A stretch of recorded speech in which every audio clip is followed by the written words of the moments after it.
talk about new targets for treatment of skeletal muscle wasting in the elderly.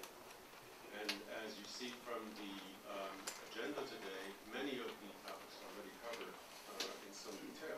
So I wanted to pick something that would be quite novel.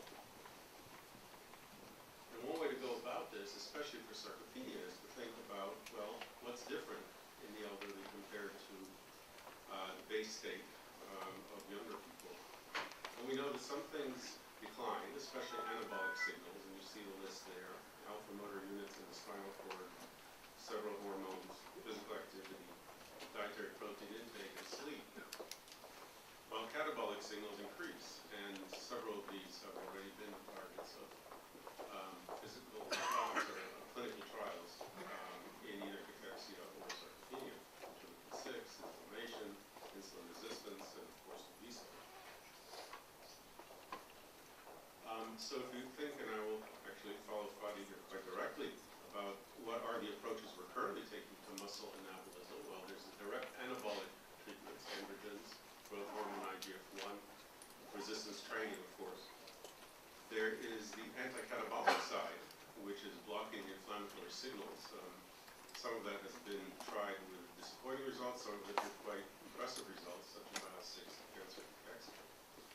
And of course, anti-myostatin and an inhibition of the activin receptor 2. Several companies are doing that. And then attempts not to increase muscle mass so much as muscle function. We just heard an excellent talk about the calcium flux potentiator from cytokinetics. In the muscular dystrophy fields, there's a lot of work now being done on exon skipping as a way of trying to fix the broken protein. And of course, that would make sense in that disease. I'm not sure that would be very helpful to us for sarcopenia. Another learning from a study called the Horma trial, which Fred Sattler, Shelley Bassine, and I started working on about 10 years ago,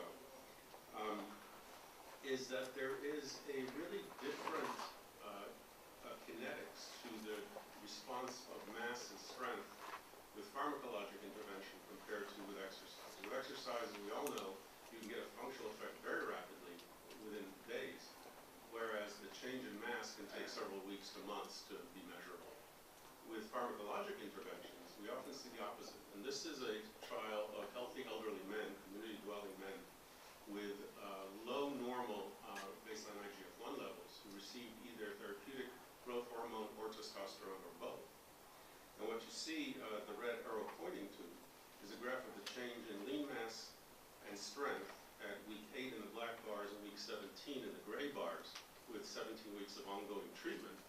And what I want to point out there is that the change in mass here in week 8 is quite dramatic, even more so than at week 17, although they're really significantly the same.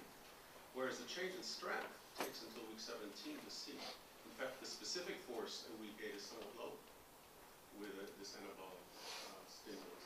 So everything we know about exercise is that the function starts first and then the mass follows. With pharmacology, it may well be the opposite.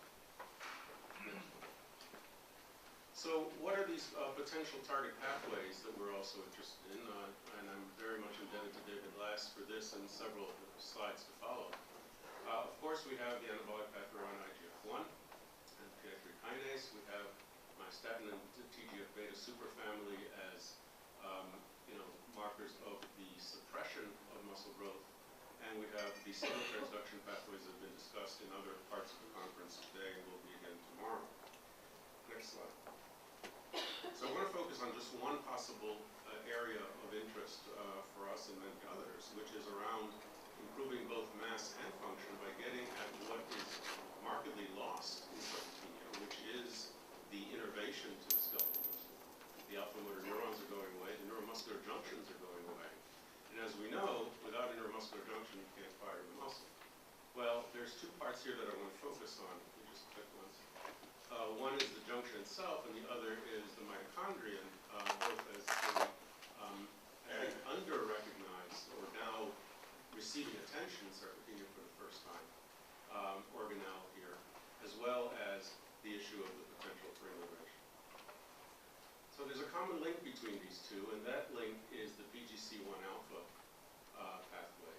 And what we know from cardiac studies, for example, is that with PGC1 alpha you cause physiologic hypertrophy and increase in mitochondrial biogenesis, whereas in pathologic hypertrophy there's a reduction of this and mitochondrial dysfunction. The question is, to what extent is this also relevant to skeletons? Excellent. Well, it turns out that if you take mice and use a PGC1 alpha construct, what you can show is that you can actually prevent the obesity that happens to mice when they are aging by giving them excess PGC1 alpha. So you can protect the mice against both diabetes and obesity with this kind of construct. Next slide. And you can also protect them from dying. So the survival of inducing mitochondria induces prolonged survival in these mice, and quite dramatically so. Now, of course, this immediately brings up another way that we can prolong life in rodents and in other animals, and that, of course, is through reduced feeding. Next slide. So caloric restriction, as we know, delays disease onset and mortality in almost every species that it has been tested in. So here, for example, you can see age-related mortality in animals that are underfed but not malnourished versus those that are fed ad lib. And this has been a very reproducible finding. Now, the question is, what are the mechanisms? Can we then apply these to sarcopenia? Well, it turns out that a pathway that's very important in this is one that both increases lifespan and increases mitochondria, is called the INDI pathway. And INDI is actually a Drosophila gene, and it stands for I'm not dead yet. And there is the mammalian version, which is MINDI. Mammalian, I'm not dead yet. So we like MINDI. And it turns out that mTOR, the target of rapamycin, turns out is a very important part of the pathway that controls the PGC1 alpha single transduction. Next slide. And if you take animals and then either inhibit insulin or the target of rapamycin pathway individually or together, what you find is that you markedly prolong lifespan. So here now we've got indication of both the PGC1 alpha pathway and the insulin signaling pathways having additive, in fact more than additive, effects on lifespan prolongation. Next slide.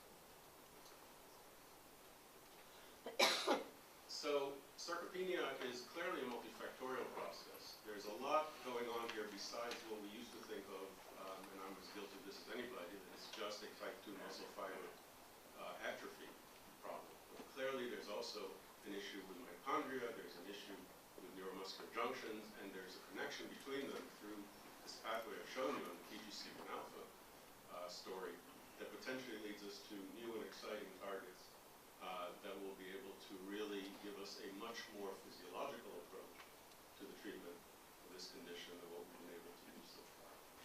And I'll stop there. I was planning for a shorter time than allotted, so I'm happy to take any questions. Any questions? Well, it's clear that a number of mitochondrial agents that alter the mitochondria and healthy mitochondria appears to be far more important than oxidative metabolism.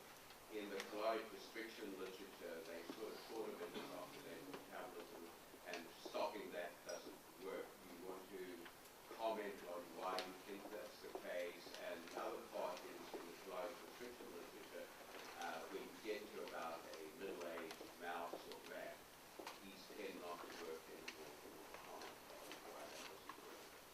I'm not sure I know why that doesn't work, but that's a good question. Well, clearly there's mitochondria have more than just the energy flux issue that they do.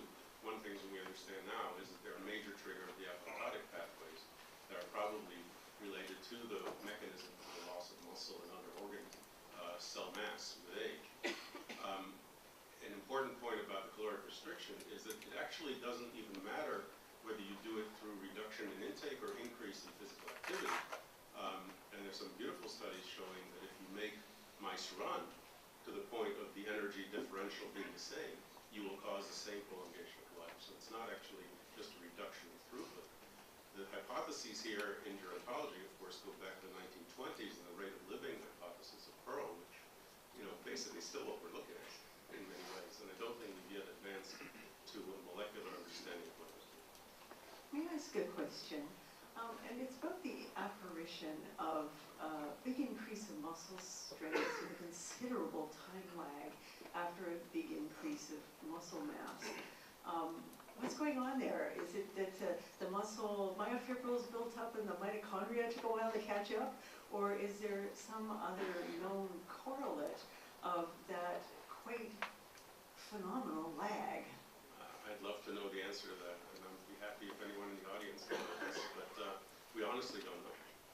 I think that's a key thing. We've seen it in the hormone study. We were able to tease out both testosterone and growth hormone, and the effect was the same for regardless of what exposure groups we looked at. So it didn't seem to be specific to one mechanism. The question at the back. Yeah, since in one of your slides you showed what's known that AMP kinase can inhibit mTORC, can inhibit PGC1, can you just summarize what we know about the effects of metformin? Metformin, excellent question. So metformin is an insulin sensitizer that has been looked at in at least, to my knowledge, 2 or 3 different conditions where there is insulin resistance and other hormonal perturbations such as polycystic ovary and things like that.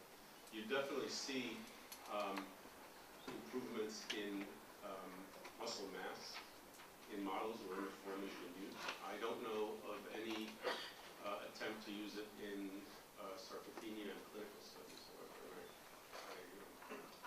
I admit I'm not up on that literature. If somebody else knows, I really appreciate it. We have another question at the back.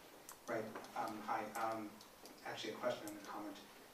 So my question is inhibition of, you mentioned that insulin inhibition as well as mTOR inhibition will result in prolonged life. Does it also result in a prolonged muscle mass? Or an increased muscle mass, I should say? Yes. Yes, there's a reduction in the amount of loss. Okay. And then just a point about metformin.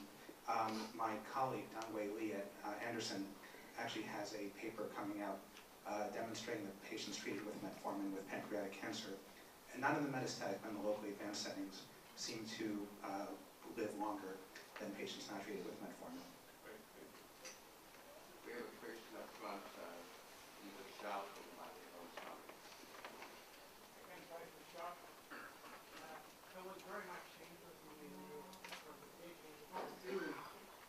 your cartoon depicting the neurogenic component. We are presenting a model here whereby overexpressing neurotripsin, we're getting a sarcopenia-like phenotype and muscle pathology. We have preliminary data. We have seen a dramatic damage to the mitochondria in those muscles, which is reverted by correcting the deficit. Could you comment in your experience with your models or your concept? Have you seen? Can you distinguish a neurogenic mitochondrial damage versus a primary myogenic damage, or is that possible?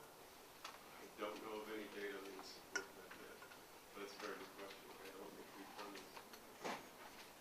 Just one follow-up on metformin. Many years ago, we actually showed metformin increases nitric oxide. So one of its positive effects on the muscle is actually to increase blood flow into the muscle. It also has numerous effects that have now been shown on the mitochondria, and maybe the single best available drug that we've just forgotten about. Remember the UKPDS study, it was the only drug that decreased heart disease and mortality, and everybody said that's a good anti-diabetic drug. Most of it had nothing to do with glucose. So it's an interesting area, and it's nice to see old drugs coming back or something else. They keep nothing else.